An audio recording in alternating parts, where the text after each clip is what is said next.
Could you start by introducing yourself, please? Yeah, my name is Helmy Eltoukhy. I'm the co-founder and co-CEO of Guardant Health. Fantastic. And can you tell us a bit about what you do at Guardant and how blood diagnostics work? Yeah, we're the leader in what's called the liquid biopsy space. And so this is a space where we do cancer testing or cancer diagnostic testing for three main classes of patients. First is there are about 1 million late-stage cancer patients. Rather than getting a biopsy from those patients, we can use a simple blood test to match them to the best possible therapies.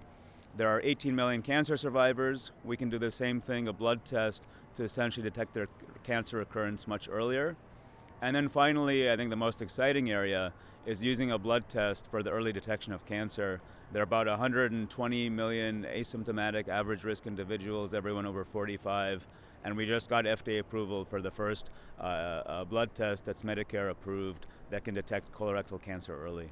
So speaking of the FDA, I understand you've had quite a successful string of approvals. Yeah, I mean, we had the first liquid biopsy that was approved in 2020 for late-stage patients. And then what we're really excited about is in August of last year, we got the first FDA approval for early detection liquid biopsy that's Medicare covered.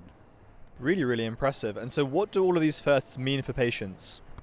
So one of the challenges with cancer is just how late it's being detected. The fact that the outcomes really haven't improved over the last 30 or 40 years. And when you think about it, there are about 600,000 patients that die every year in the United States. There are 10 million that die globally. And so the key to really changing that trajectory, to bending mortality curves, is earlier intervention in the late stage setting with cancer survivors, and most importantly, in the early detection setting.